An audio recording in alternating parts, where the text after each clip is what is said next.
Irikata sang Gatotkaca yen wapakarga suta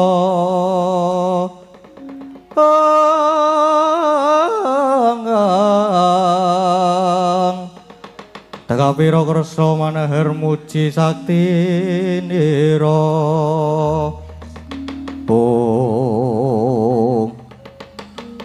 Dimas Antasena nggone awake dhewe sawetara mapan ana ing saka njabaning pagelaran nunggu timbuling para pepundhen Pandhawa nggone padha smeding sanggar pamujan nganti jumenglungen nanging durung padha timbul.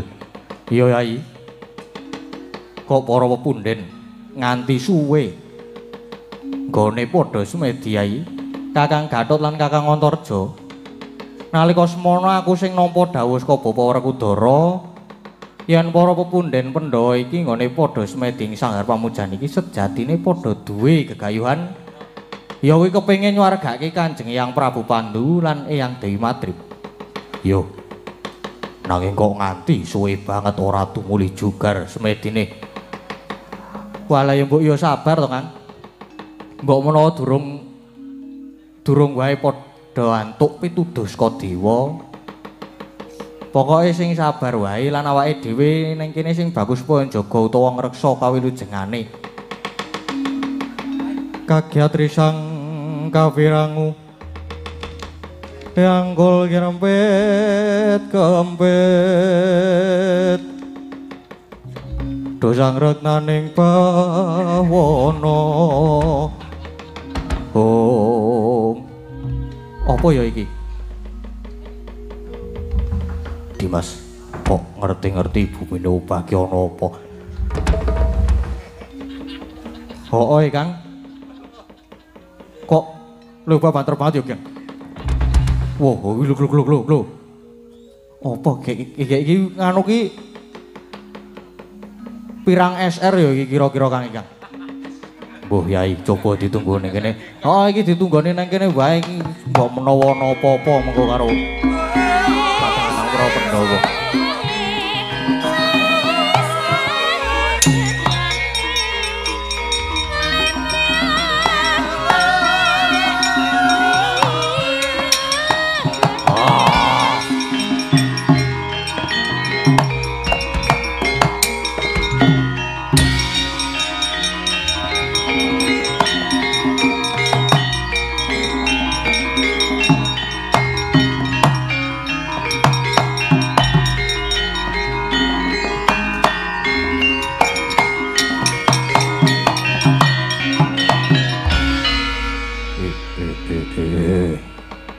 Harjaka blae iblis lanat padha jeg-jegan. Kowe kabeh anak-anak Pandhawa padha sumingkira. Edian. Gedhe tenan.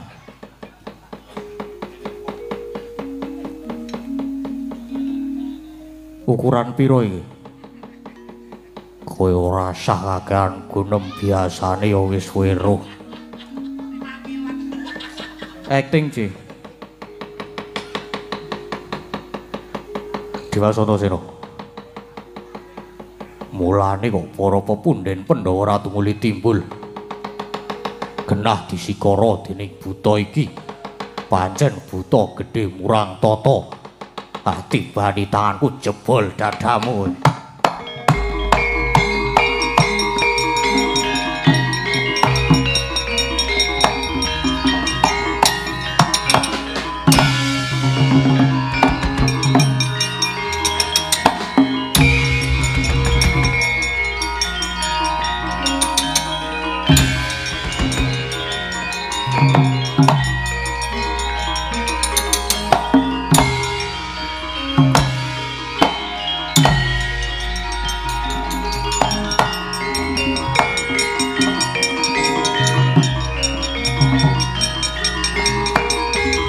Coloke. Oi.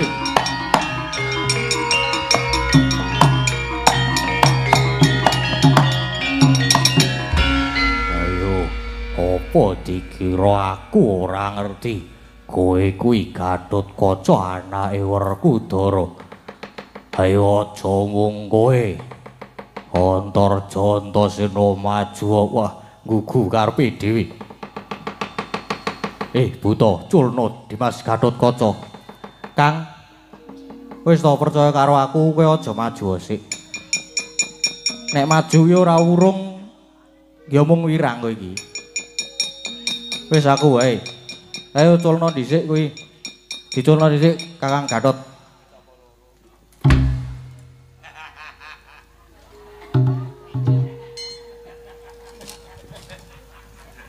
Lah ngono kuwi lho.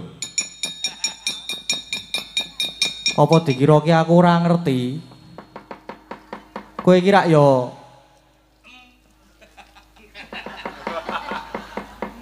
sapa? Kowe kira ya Wasami Aji to kok dadak dadi buta barang ki lho.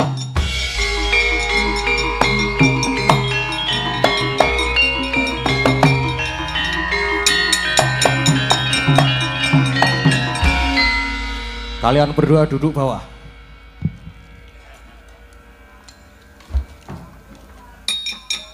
Nah, ngono kuwi.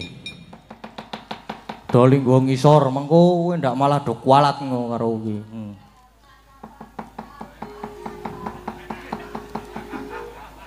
Kaya apa Antasena? Ora ngerti aku, Yohan. Kok Dimas ora wedi karo buta iki? Lho ora krungu apa? Aku ngomong apa? Genah iki buta iki. Apa iya Dimas? Sinten?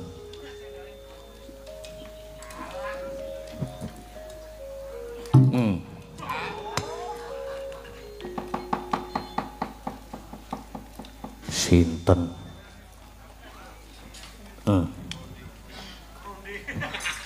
Waduh, mati aku. Ora digapak-gapake kok mati to iki. Aleman nek masaku.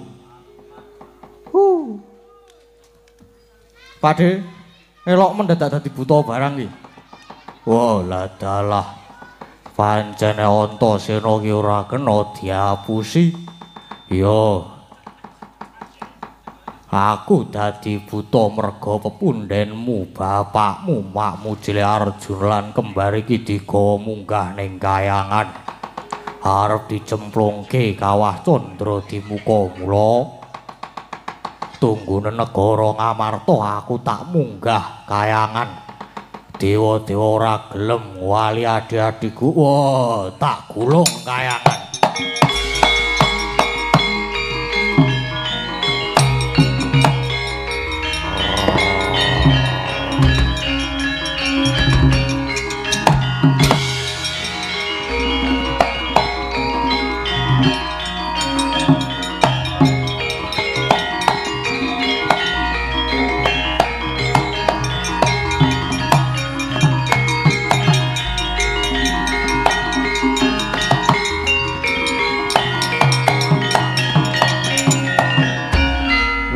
Wis prisa to? Wis prisa nek buta kae mau Siwa Sami Aji. Iya Dimas. Ning kok iso dadi buta gedene kaya ngono kae. Aku ya iso nek kon gedhe iki. Ning arang-arang. Kowe iki pinangka pralambang yen kesabarane menungsa kuwi ana watese. Wa punta ki sabar ning yen nesu ya wis kaya ngono kae. Aku ya iya nek wis nesu mesti kuwi kena dititeni.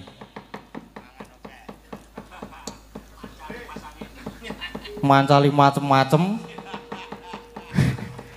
Bisa gede dhewe ngono kan. Apane Dimas ora anu nyali. Iki lho. Mental iso gede dhewe. Banjur prayogane, kepiye Dimas? Wis saiki ngene wae. Iki para pepundhen Pandhawa padha munggah ning kayangan sing baka awake dhewe saiki ngreksa negara Ngamarta. Aja nganti ana ingkang bakal mbebudhek banyu bening ya prayoga mengkono ngreksa karaharjaning negara Dimas.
Kahanggro sumbar Ketara watara bumi gunjing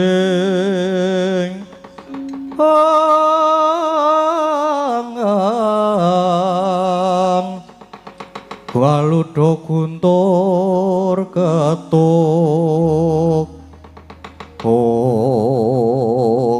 Lae Jaramaya bunga sing tanpa upama dene dina iki apa sing dadi aturku ditampa dening pukulun jagat Kirinata ya kuwi nggone nganggep yen para Pandhawa dianggep luput kang banjur mengkono Pandhawa bakal dicemplungke ning kawah Candra Dimuka inggih lajeng kula cumadung dawuh Ibu Betari Jaramaya dina iki para Pandhawa wis ditimbali munggah ning kayangan Suralaya sing sejatine mung bakal dipidana.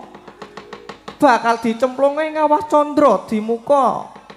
Mesine negara Ngamarta banjur suwung mula aja nganti anak-anak Pandhawa padha nututi munggah ning kayangan gegironen godanen.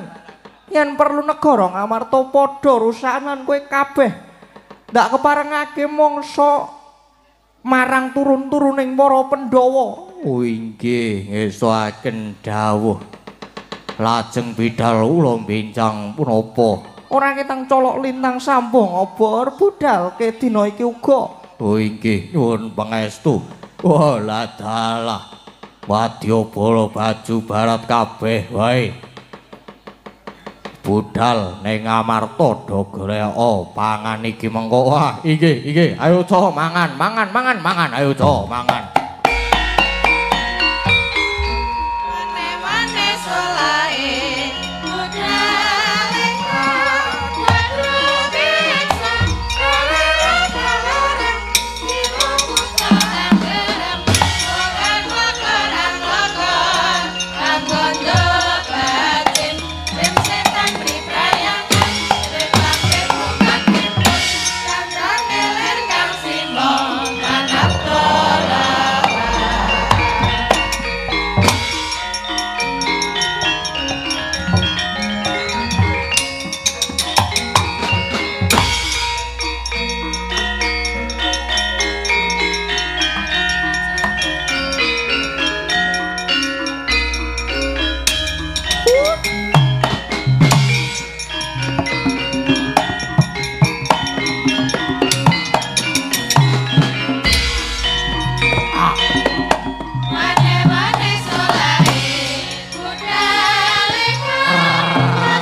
neng orang amano.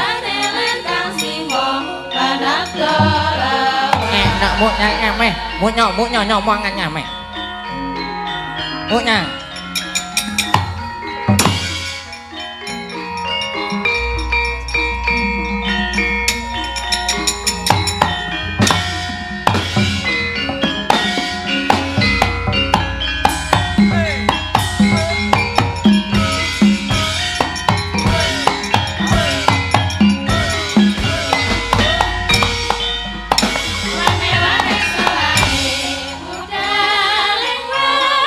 Budal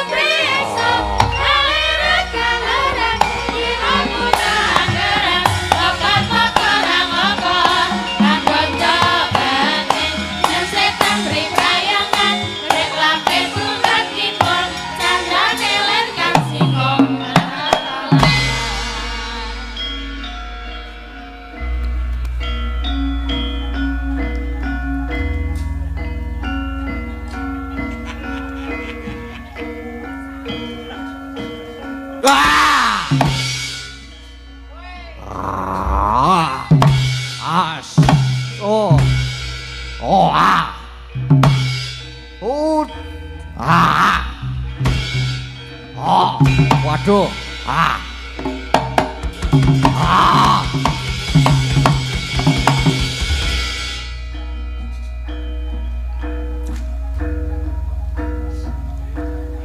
Wah! Butone wing sitok. Wah! Ora masalah. Wah!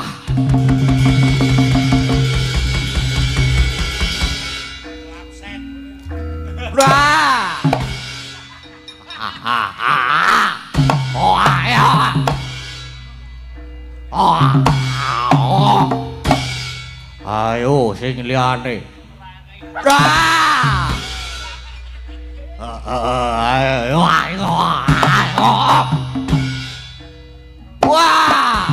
Yung.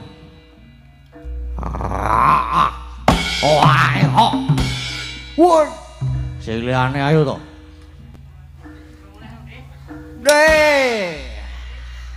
Sing liyane.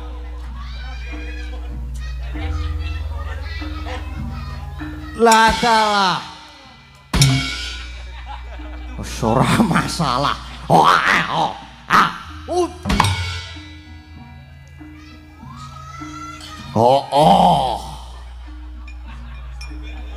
Yo. Wis entek butane wis.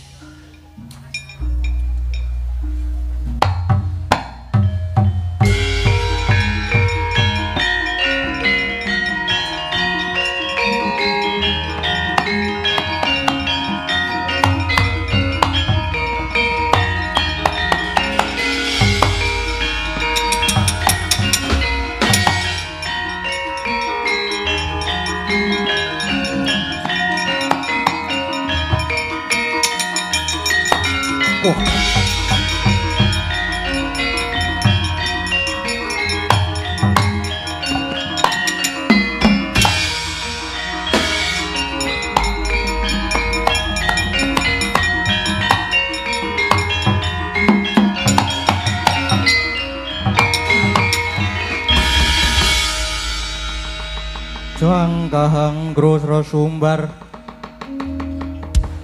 Ketara lindo bumi kunjing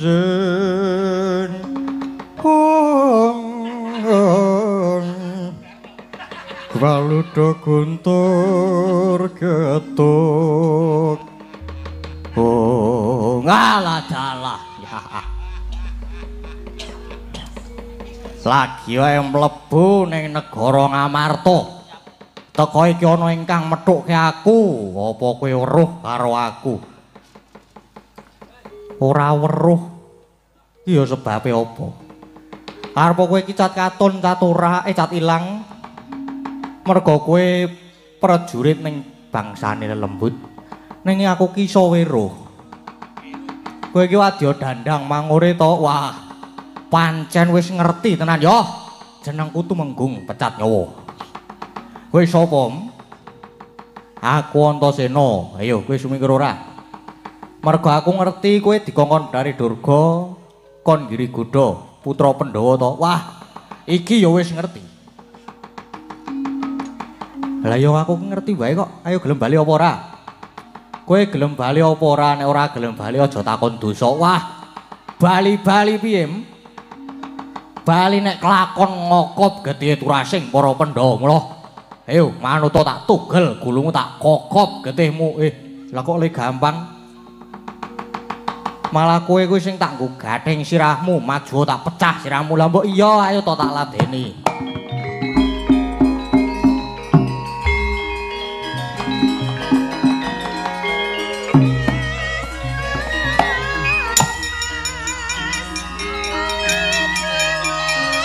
As. Wah.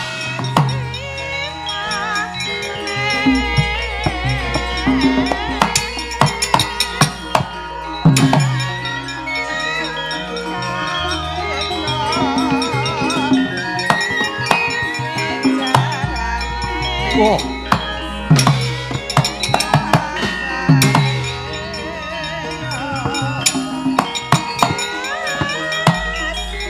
Ayo, mantep mo.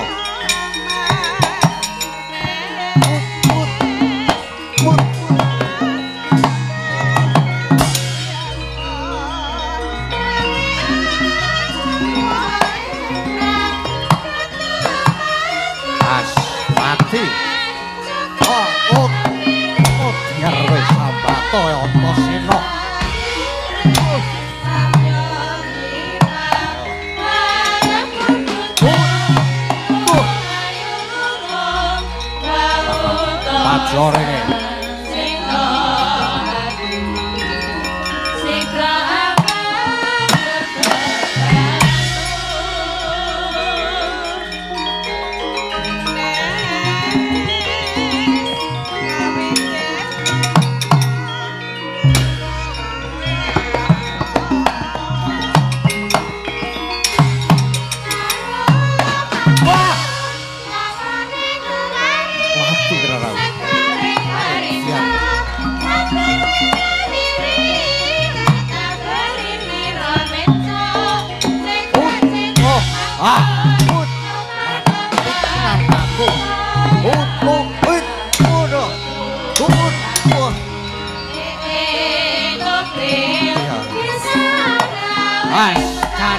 Ora iso.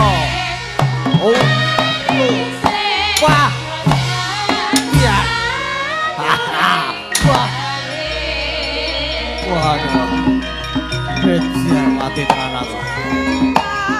Wah. Wah.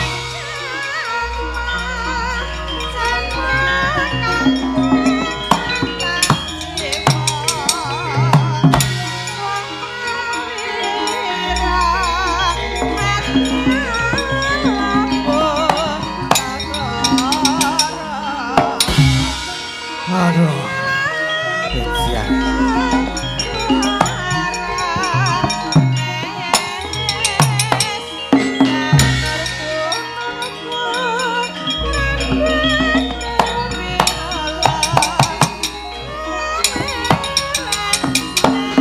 Kocian.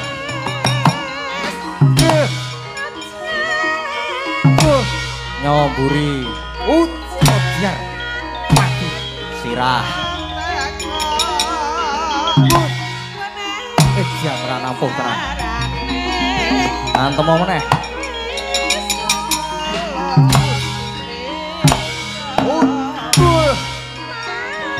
Waduh, mati tenan aku.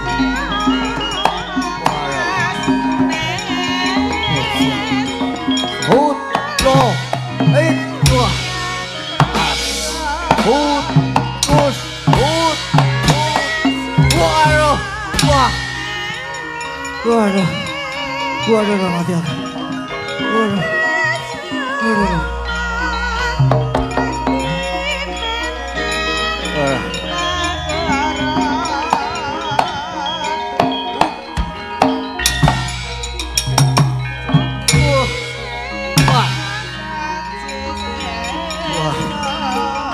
mati tenan aku.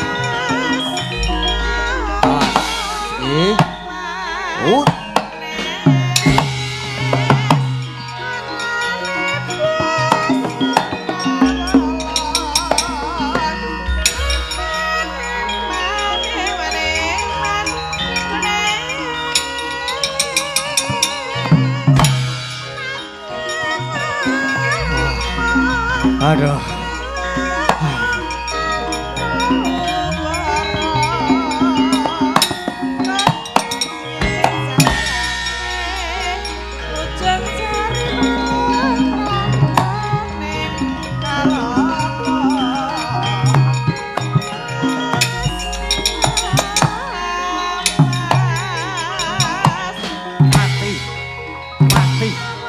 Mati lo Kang.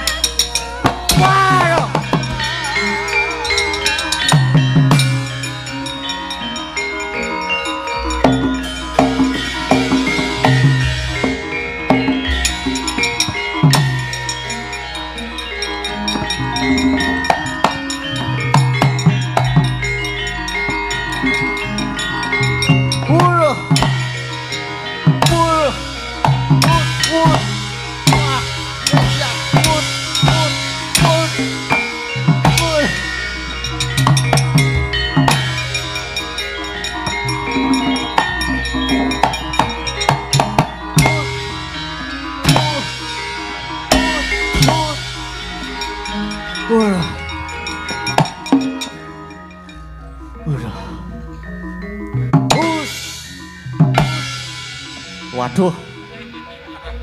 Waduh. Wah. Waduh. Hus. Hut. Kejar. Aduh.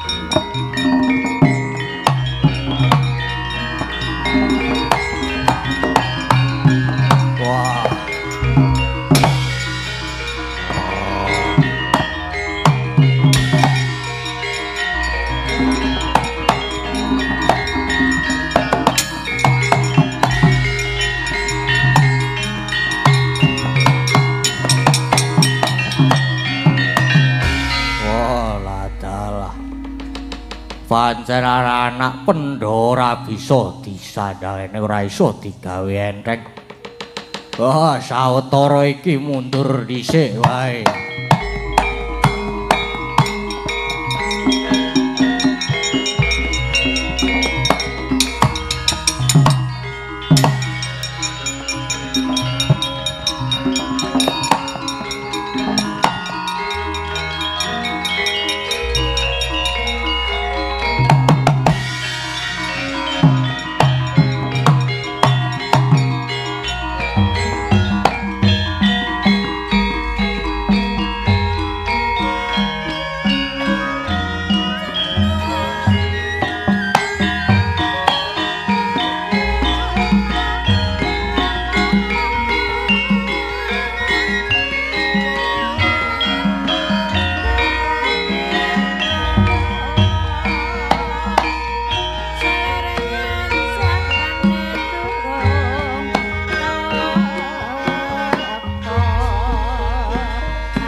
leng-leng ramyaning kang driya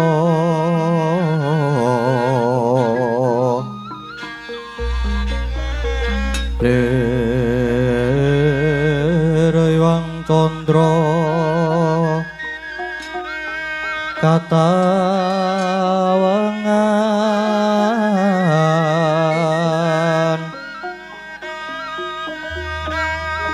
sumo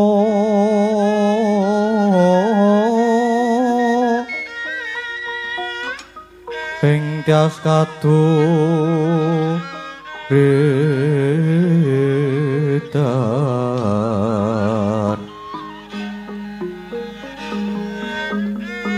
limut kapyataneng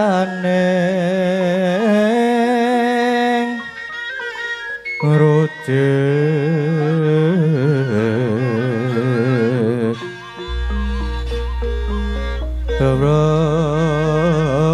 Mingri Yoma Nawo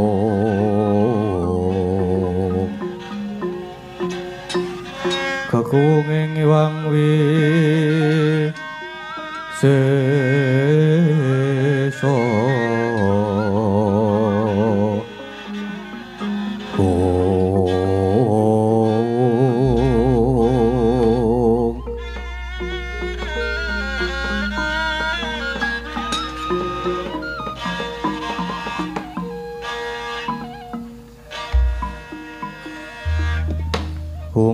aja laju sang ayu palungguhan ulun Kakang Narada kados pundi menika kaki Puntadewa kok boten nderek sowan Wah, perkencong Waruda yang Pak Pong Bu Bolo ngali codhe sapa sing gawe Nuwun sewu Adi Guru, mugi dadosna kawuningan Adi Guru nalika semanten kula wonten ing Sanggar Palanggatan Negari Ngamarta pancen pinanggih Pandhawa gangsal ingkang nedheng talak brata. Wusana sareng kula matedaken dawuh timbalanipun Adi Pramesti. Menika Werkudara tumuli matur yen to sowanipun Pandhawa dipun wakili kadangipun sekawan inggih menika pun Werkudara Janaka lan Kembang. Pramila ingkang raka nyuwun pangapunten dene kula mboten saged nyuwanaken pun Puntadewa Adi Guru. Kakang Narada dados mboten marakipun Puntadewa menika sebab pinambengan Bratasena. Inggih, langar mekaten Adi Guru. Praigipun dangu nanging nuwun sewu kula aturi ngatos-atos lho, Di. Krana mbok menawi mangke Werkudara sampun gadhah wangsulan ingkang awrat lan Werkudara mboten saged mboten dipun ninggahi. Sampun kuatos ulun menika ratuning para dewa. Inggih. Kula namung emotaken krana kula nyipati piyambak bilih Werkudara menika pancen titis saestu. Om Ilahing astu nama sidam wayah ulun Werkudara. Wah. Guru kakekku kepiye? Ana dawuhmu apa? Ing antarané wong papat iki sapa sing dadi juru wicara? Aku. Kabeh perkara mengko aku sing wangsulan. Wah, kaya apa ya kaya?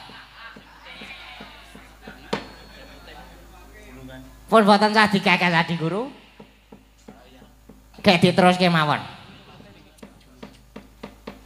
Yen wangsulanmu mengko nganggo dasar ingkang maton lan tak anggep bener, kita wong papat bakal luar saka Pandhawa. Kita kena bali menyang Ngamarta nanging kosok baline yen wangsulanmu mengko ulun anggep luput aja takon dosa kita bocah papat kudu nampa pidana minangka wakiling Puntadewa ingkang pancen luput lan kudu nampa paukuman kepiye Sena mangko dhisik aku tak takon karo guru kakekku mapane tembung bener lan luput iku kepiye dununging kepiye Sena apa darunane dene jeneng kita ndadak takon mapane bener lan luput yo Merga sing tak anggap bener kuwi durung mesti bener. Tumrap kaki guru semono uga sing tak anggap luput durung karuan luput kanggone kaki guru. Mulane babagan bener lan luput iki mengko kudu tak genahke dhisik wates-watese. Sebabe apa iso wae sing bener tok luputke, sing luput tok benerke. Apa meneh yen isi atimu mung lambaran gedeng keburu sengit. Wah, kabeh wangsulan mengko mesti mung sarwa luput. Ya ora. Lah, to. Rasain lo. Sing adile malah diadili iki mengko. Kakang Narada kula aturi kendel. Ampun ngregoni Werkudara. Bener iku ana 3 perangan. Benere dewi, benere wong akeh, lan bener sejati. Lan ing kene ulun nganggo bener sejati. Kepiye wangsulan ulun iki apa kita wis bisa nampa? Wah, yen pancen kandhamu kuwi pancen lahir batin tenan. Muga-muga iki mengko iso jumbuh lan gathuk tenan. Saiki wangsulana pandangan ulun, Sena. Kakangmu Punta kae kaluputan jalaran kumawani nganggo jeneng Puntadewa. Saiki gage jarwana apa werdine tembung Puntadewa iku? Wah, Punta kuwi tegese linuwih utawa luhur. Dewa kuwi tegese jiwa. Mula mbarep kakangku nganggo jeneng Puntadewa. Mangko werdi ratu ingkang kasinungan jiwa ingkang linuwih. Ratu ingkang luhur bebudene, merga buktine ya wis ana. Buktine apa Sena?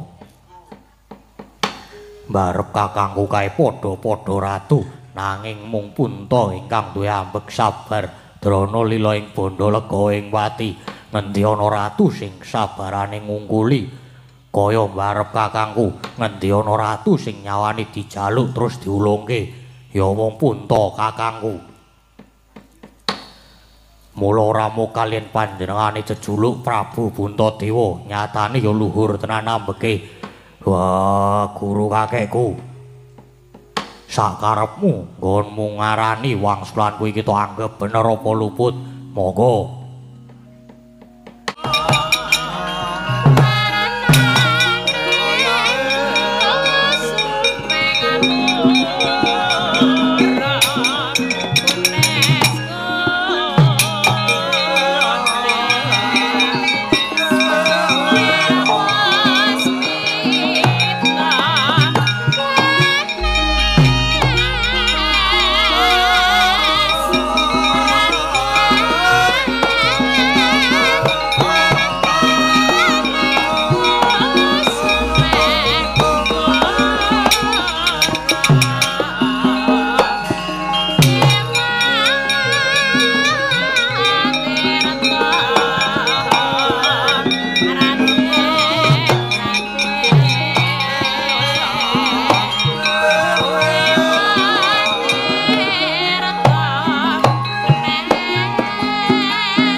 Mulat-moro Sang Arjuna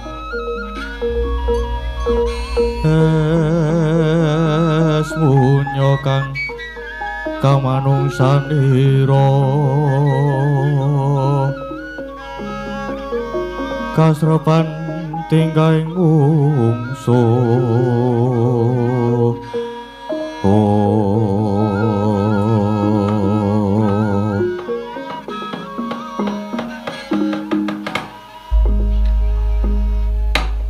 Den ngasuriyin Den nyata ndika Ndara Permadi saged damel bombong cobi nika mang pirsani sing do sami mirsani pendadaran siswa sedaya paningal namung tumuju dhateng Ndara kula nggih Ndara Permadi sami keplok-keplok, sami ram, sami gumun, dhateng tandang kridanipun Ndara Permati. Cukat trampil trengginas kaya nom-nomanku mbiyen. Den niku ndunduane taberi sinau tegen mugen nggone ngudi ngelmu. Gatekke piwucale guru. Ora kaya anak-anak kula. Ngeyele pol. Nek dokon latihan do angel. Mesti do teko nelat-nelat.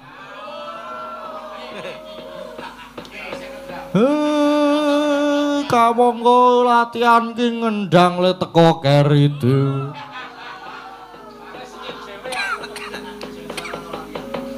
Sing ngedram ora tau latihan.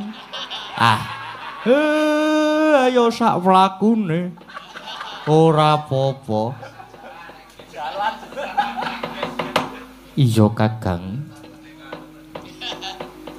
Kabeh ya saka panjurune Kakang Semar nadyan mengkene Wasmana Permadi durung rumangsa marem. Isih rumangsa supaing budi cupeting nalar. Isih rumangsa kurang. Isih kepengin ngudi undhaking kepinteran kawasisan Kakang Semar. Angler baning kang sinung wati gawe gelar narari ombak susutira pamuk sang mangrempak suronggongkara kita umangsa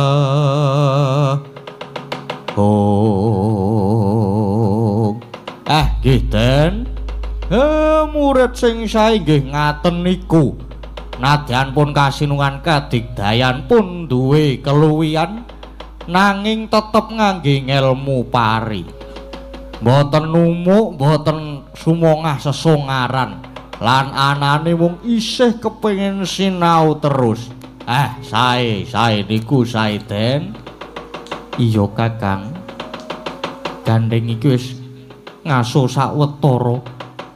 Aku bakal mbacutke pendadaran iki. Pengestune Kakang Semar tak suwun wae. Nggih Den. Tansah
sapa wis ngerti marang aku.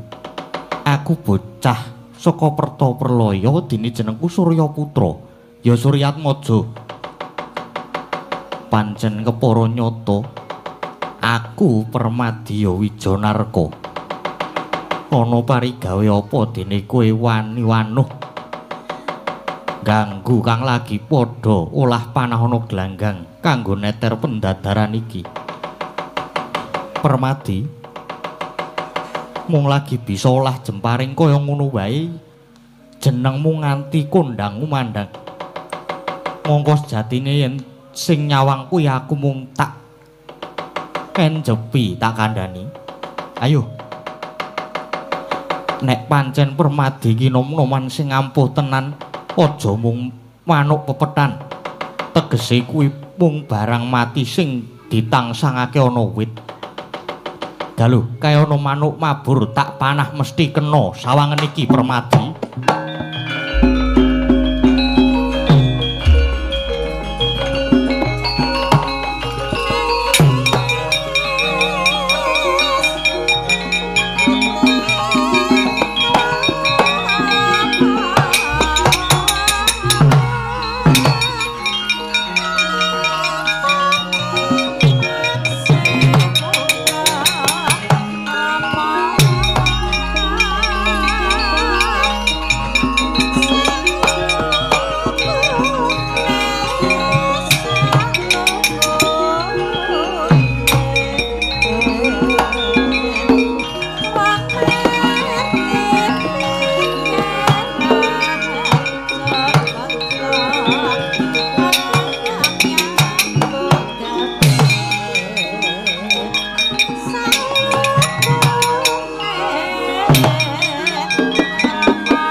Jebul nyoto manuk mabur dipanah.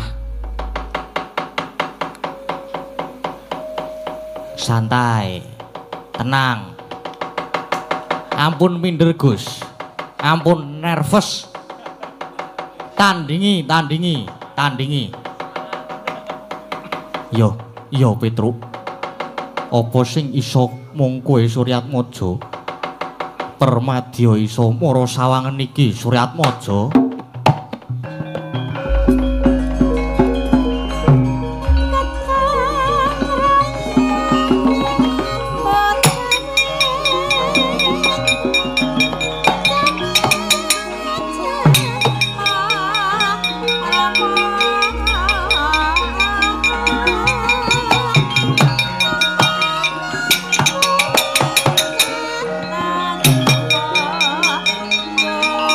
Oh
Ayo saiki sawangen lehku manah manuk kae karo Mungkur Permadi.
Weruh to kowe manuk tak panah karo Mungkur wae kena.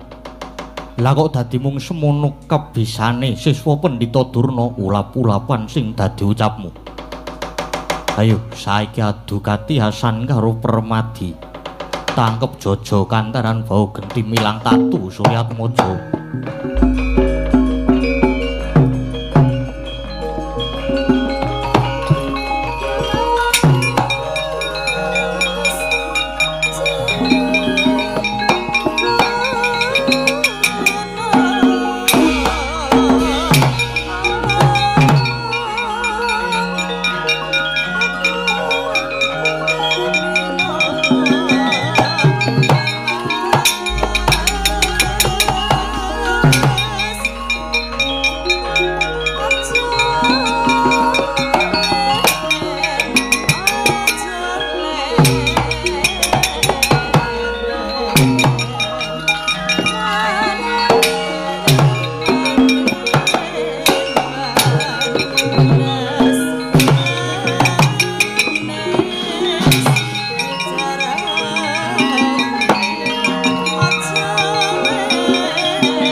ngadeg Jagrekaya Tugu Sinukarta.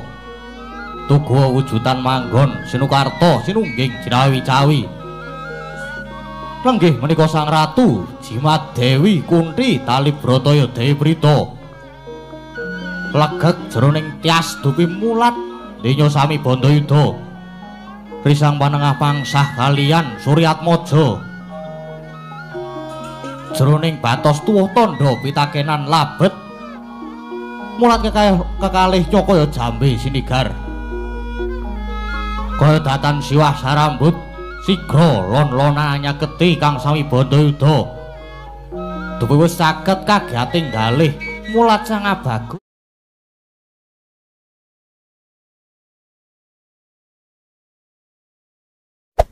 Hey there. Subscribe to my channel. And also press this bell icon.